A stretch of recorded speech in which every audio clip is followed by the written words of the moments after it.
Hello সবাইকে, কেমন আছো? আমি আরও একটা লং ব্লগ নিয়ে চলে আসছি অনেক দিন পরে। এটা ছিল 29 জুলাইয়ের ব্লগ। সেদিন ছিল আমার মেয়ের জন্মদিন। সেই দিন এই মানুষগুলো আমাকে প্রচুর হেল্প করেছে। তারা না থাকলে তো জন্মদিনটা এত সুন্দরভাবে পালনও করা হতো না। দুইটা দিদি আমার রান্নায় অনেক হেল্প করেছে।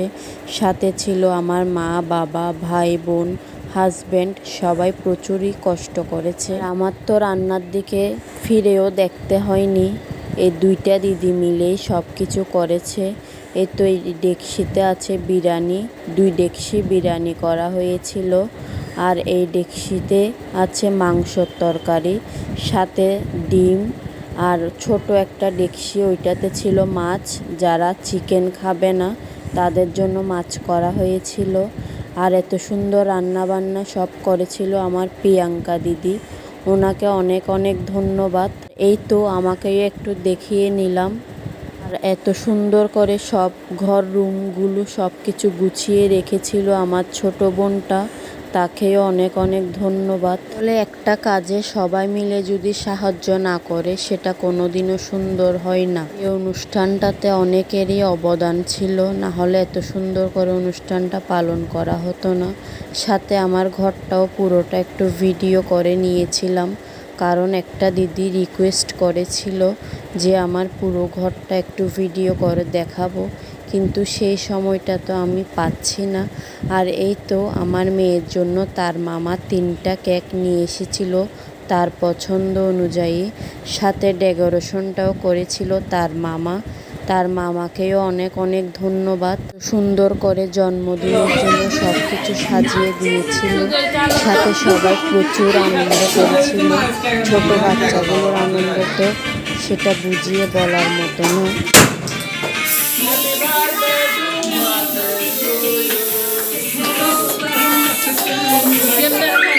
কেক কেক কেক কেক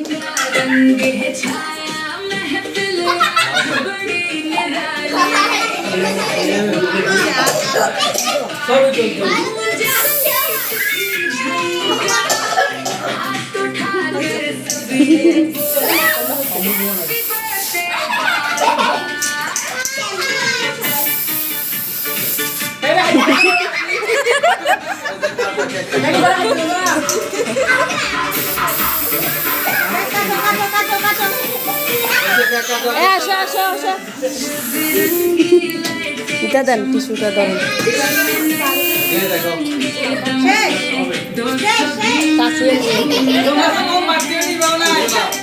থাক জল জল, অসুবিধা নেই।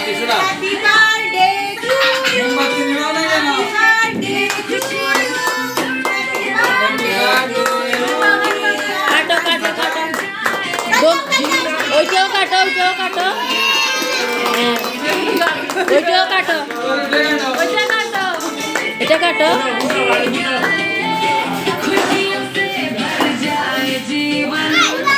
কাটো কাটো কাটো, এটা জ্বলো, হ্যাঁ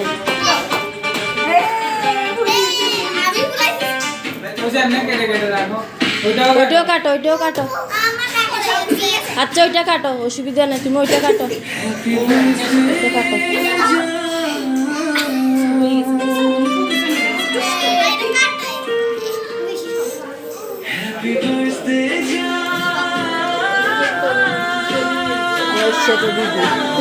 Happy birthday to you. Happy birthday to you. Happy birthday to you. Happy birthday to you. Clap, clap, clap your hands. Happy birthday to you. 1, 2, 3, let's all say happy birthday to you. Happy birthday to you. Happy birthday to you. Make a wish, blow the candles. Happy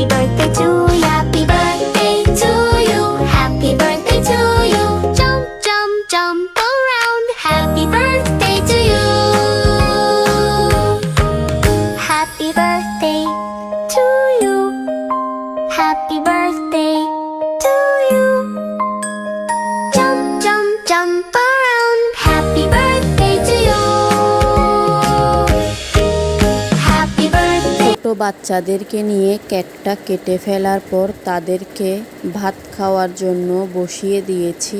তখনও তেমন কেউ আসেনি, পরপর অনেকে এসেছিল। যা মানুষ বলে তাদেরকে আগেই খেতে দিয়ে দিচ্ছিলাম, বড়রা পরের দিকে এসেছিল। তাদের আর তেমনভাবে ভিডিও করা হয়নি। শেষের দিকে অনেকটা তাড়াহুড়া লেগে গিয়েছিল, সেজন্য তেমন করে আর কারো ভিডিও করা হয়নি। বিরিয়ানি, মাংসর তরকারি, ডিম, সাথে ছিল সালাদ, এগুলো দিয়ে তাদেরকে বসিয়ে দিয়েছি খাওয়ার জন্য। আর ওই পাশেও একটা টেবিল ছিল, ওখানেও অনেককে খেতে দিয়েছি। আর 2টা রুমে অনেক লোক বসেছিল। আর তেমনভাবে আর ভিডিও করা হয়নি। এর জন্মদিন নিয়ে কোনো প্ল্যানই ছিল না, হঠাৎ সকাল থেকে এই প্ল্যানটা শুরু হয়েছিল। আর সকাল থেকে প্ল্যান করে যে এত সুন্দরভাবে জন্মদিনটা পালন হবে কোনোদিনও ভাবতেই পারিনি। প্রতি বছর আমার মেয়েটার বার্থডে এরকমই হয়, কোনো প্ল্যানই আগে থেকে থাকে না, কিন্তু তার বার্থডের দিনই প্ল্যান করে সব কিছু রেডি করা হয়। এটাও একটা ভগবানের আশীর্বাদ বলা যায়। যেমন আজও আমি অফিসে চলে গিয়েছিলাম, এসেছিলাম দুপুর 3টার দিকে। আর আমার হাজব্যান্ড সব বাজার সাজার সকাল থেকে শুরু করে দিয়েছিল। আর দিদিরাও দুপুর চলে এসেছিল। আর পরের দিন ছিল মেয়ের পরীক্ষা।